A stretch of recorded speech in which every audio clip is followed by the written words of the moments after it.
এবার আমাদের সেই ঐতিহাসিক মুহূর্তে ফিরে যেতে হবে যখন মুসা আলাইহিসসালামের পার্থিব জীবনের অধ্যায় বন্ধ হওয়ার সময় এল।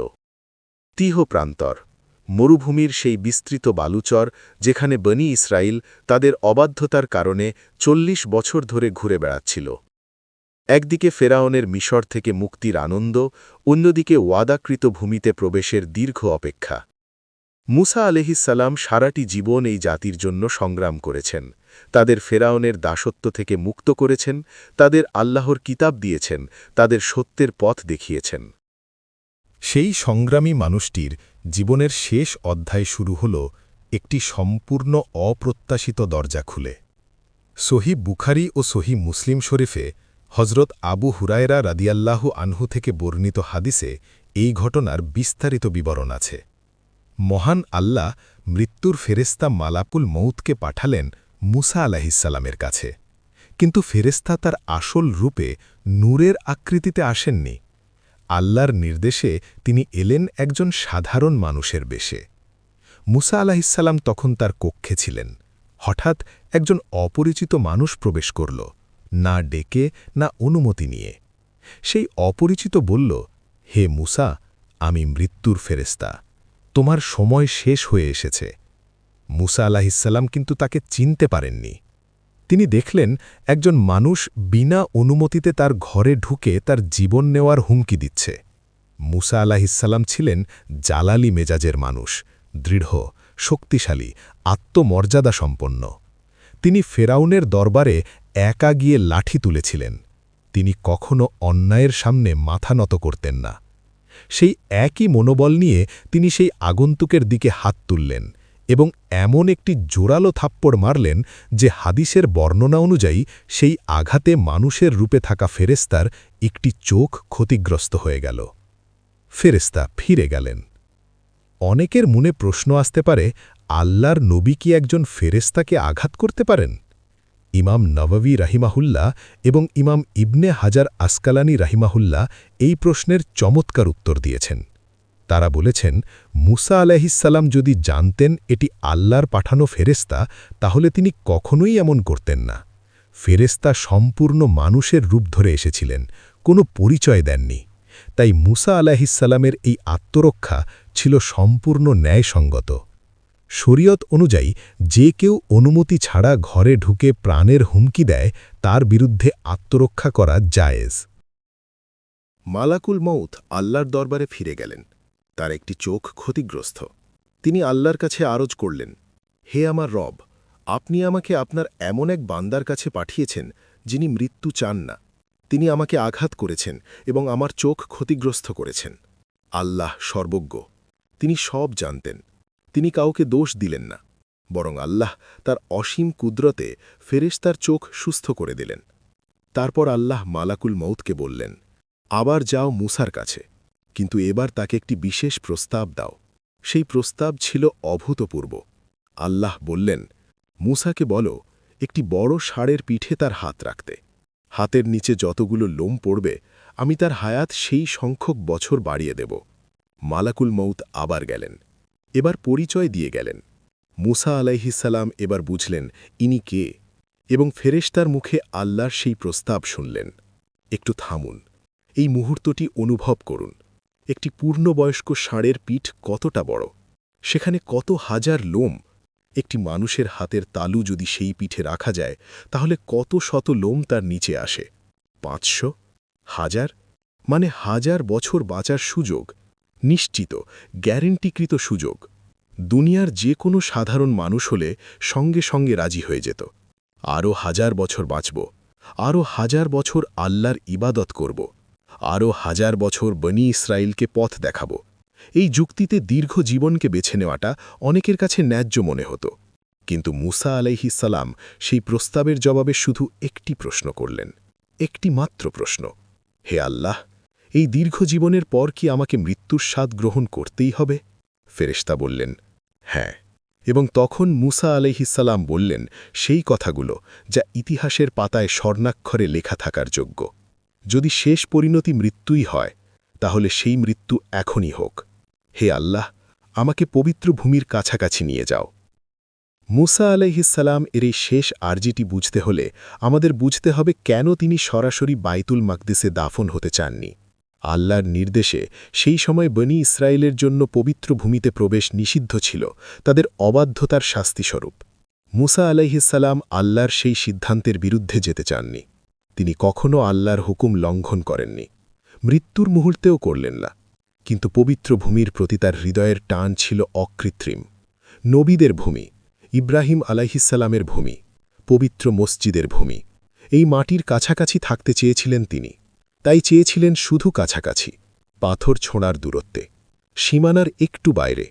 সহি বুখারী শরীফের রাসূলুল্লাহ সাল্লাল্লাহু আলাইহি ওয়াসাল্লাম বলেছেন, মুসা আলাইহিসসালাম মৃত্যুকালে পবিত্র ভূমির কাছাকাছি যেতে চেয়েছিলেন এমন জায়গায় যেখান থেকে একটি পাথর ছুঁড়লে তা সেই পবিত্র মাটিতে পড়ে। আল্লাহ তার এই শেষ ইচ্ছা কবুল করলেন। তাকে পবিত্র ভূমির একেবারে কিনারায়, সীমানার শেষ প্রান্তে এক নির্জন জনবিরল স্থানে দাফন করা হল, মরুভূমির একটি লাল বালিয়াড়ির পাশে। এবং আল্লাহ সেই কবরকে ঢেকে দিলেন এক অদৃশ্য পর্দায়। ইতিহাসের সবচেয়ে মহিমান্বিত রাতগুলোর একটি হল ইসরা ও মেরাজের রাত। সেই রাতে রসুলুল্লাহ সাল্লাল্লাহু আলাইহি ওয়াসাল্লাম মক্কা থেকে বাইতুল মাকদিস এবং সেখান থেকে সপ্ত আকাশ পেরিয়ে আল্লাহর কাছে পৌঁছেছিলেন। সেই রাতের যাত্রায় তিনি অসংখ্য আশ্চর্য দৃশ্য দেখেছিলেন, জান্নাত ও জাহান্নামের চিত্র দেখেছিলেন, নবীদের সাথে সাক্ষাৎ করেছিলেন।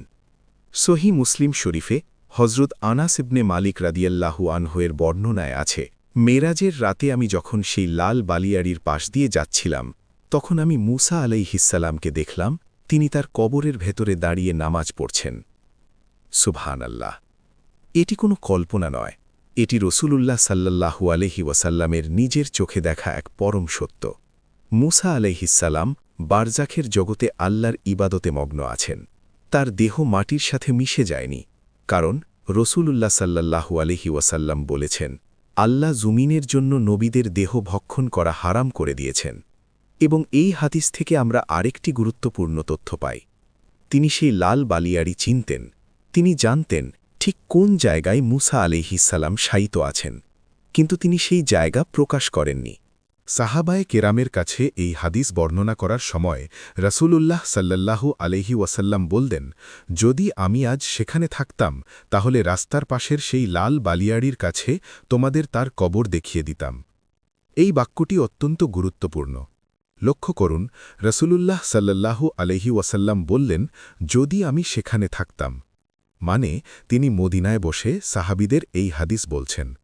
কবরের অবস্থান তিনি জানেন, কিন্তু তিনি কাউকে সেখানে নিয়ে যাননি। কেন? সাহাবায়ে কেরাম ছিলেন এমন মানুষ যাদের ঈমান পাহাড়ের মতো দৃঢ়। তারা মূর্তি ভেঙেছিলেন, শিরকের বিরুদ্ধে যুদ্ধ করেছিলেন। তাদের সাথে নিয়ে গেলে হয়তো শিরকের ঝুঁকি ছিল না, কিন্তু রাসূলুল্লাহ সাল্লাল্লাহু আলাইহি ওয়াসাল্লাম ভবিষ্যৎ দেখতেন। তিনি জানতেন তারপরে আসবে প্রজন্মের পর প্রজন্ম। সবার ঈমান সাহাবীদের মতো হবে না, এবং শয়তান সুযোগের অপেক্ষায় থাকবে। তাই তিনি সেই কবরের ঠিকানা প্রকাশ না করে সবচেয়ে বড় সতর্কতা অবলম্বন করলেন। সাহাবায়ে কেরামও তার এই সিদ্ধান্ত থেকে শিক্ষা নিলেন। হজরত ওমর রাদিয়াল্লাহু আনহু যখন বাইতুল মাকদিস জয় করলেন, তিনিও সেই কবর খোঁজার কোনো উদ্যোগ নেননি। তিনি বুঝেছিলেন এই গোপনীয়তার পেছনে আছে আল্লাহর এক বিশেষ হিকমত। এই পুরো ঘটনায় আল্লাহর বিচারের এক অসাধারণ দৃশ্য আছে যা আমাদের ভাবতে বাধ্য করে। ফেরাউন, যে নিজেকে রাব দাবি করেছিল, যে বলেছিল আমিই তোমাদের সর্বোচ্চ প্রতিপালক, যে লক্ষ লক্ষ বনি ইসরায়েলকে 100 বছর ধরে দাসে পরিণত করেছিল, যে আল্লাহর নবীকে হত্যা করতে চেয়েছিল, যে আল্লাহর নিদর্শন দেখে পাথরের মতো শক্ত হৃদয় নিয়ে অস্বীকার করেছিল। আল্লাহ সেই ফেরাউনকে কি করলেন? তার মমি আজ কায়রোর মিশর মিউজিয়ামে কাচের বাক্সে রাখা আছে। হাজার হাজার মানুষ প্রতিদিন সেই বাক্সের সামনে দাঁড়িয়ে সেই শুকিয়ে যাওয়া দেহটি দেখে। তারা দেখে আর বোঝে, এই মানুষটি একসময় দাবি করেছিল সে অমর, সে রাব, কিন্তু আজ সে একটি কাচের বাক্সে বন্দী। আল্লাহ সূরা ইউনুসে বলেছেন, আজ আমি তোমার দেহকে রক্ষা করব যাতে তুমি তোমার পরবর্তীদের জন্য নিদর্শন হও। ফেরাউনের মৃতদেহ আল্লাহ সংরক্ষণ করেছেন মানুষের শিক্ষার জন্য, যাতে মানুষ দেখে বিবেক জাগ্রত করতে পারে। আর মুসা আলাইহিসসালাম, যিনি বললেন লা ইলাহা ইল্লাল্লাহ, যিনি সারা জীবন তাওহীদের পতাকা বহন করেছেন। তার কবর আল্লাহ লুকিয়ে রেখেছেন। ফেরাউনের দেহ সবার চোখের সামনে, কিন্তু কেউ তাকে সিজদা করে না। মুসা আলাইহিসসালামের কবর সবার চোখের আড়ালে, কারণ আল্লাহ চাননি তার মাধ্যমে কেউ শিরকে পড়ুক। এটিই আল্লাহর বিচার, এটিই আল্লাহর হিকমত। ফেরাউন চেয়েছিল বড় হতে, সে হয়েছে শিক্ষার নমুনা। মুসা আলাইহিসসালাম চেয়েছিলেন আল্লাহর কাছাকাছি থাকতে। আল্লাহ তাকে দিয়েছেন রহমতের পর্দার আড়াল। শয়তান 1000 বছর ধরে অপেক্ষা করেছিল। সে চেয়েছিল মুসা আলাইহিসসালামের কবর পাওয়া যাক। সে বনি ইসরায়েলকে ব্যবহার করতে চেয়েছিল। সে পরবর্তী প্রজন্মগুলোকে ব্যবহার করতে চেয়েছিল। সে নূহ আলাইহিসসালামের জাতির সাথে যা করেছিল তাই করতে চেয়েছিল। কিন্তু আল্লাহ তাকে সুযোগ দেননি। মুসা আলাইহিসসালাম নিজেই আল্লাহর কাছে চেয়েছিলেন কাছাকাছি কোথাও দাফন হতে। কোনো বড় শহরে নয়, কোনো পরিচিত স্থানে নয়, মরুভূমির এক নির্জন প্রান্তে। এবং আল্লাহ সেই স্থান মানুষের জ্ঞান থেকে আড়াল করে রেখেছেন। শয়তান তার সেই 1000 বছরের পরিকল্পনায় ব্যর্থ হল। কিন্তু শয়তান থেমে থাকেনি। সে কৌশল পরিবর্তন করে নতুনভাবে চেষ্টা করেছে এবং আজও করছে। শয়তান চেয়েছিল সেই কবরকে ব্যবহার করে উম্মাহকে ধ্বংস করতে। আল্লাহ সেই কবর লুকিয়ে রেখে উম্মাহকে রক্ষা করেছেন। ফেরাউনের মামি কাচের বাক্সে বন্দী, মানুষের শিক্ষার নমুনা। মুসা আলাইহিসসালামের কবর আল্লাহর রহমতের পর্দায় ঢাকা, তাওহীদের সুরক্ষায়। এটি আল্লাহর বিচার। এটি শয়তানের বিরুদ্ধে আল্লাহর চূড়ান্ত জবাব। এটি ইসলামের সৌন্দর্য।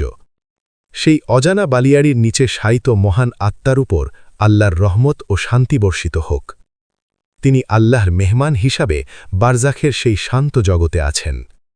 আমাদের সেই মাটির ঠিকানা খোঁজার প্রয়োজন নেই। আমাদের প্রয়োজন সেই দৃঢ় ঈমান, যে ঈমান 1000 বছরের জীবনকেও তুচ্ছ মনে করে, যে ঈমান ফেরাউনের দরবারেও লা ইলাহা ইল্লাল্লাহ বলতে পারে, যে ঈমান শয়তানের 1000 ফাঁদ পেরিয়েও আল্লাহর পথে অবিচল থাকে। আল্লাহুম্মা সল্লি আলা মূসা ওয়া আলা জামিইল আম্বিয়া ওয়াল মুরসালিন ওয়া সাল্লাল্লাহু আলা মুহাম্মাদিন ওয়া আলা আলিহি ওয়া সাহবিহি আজমাইন।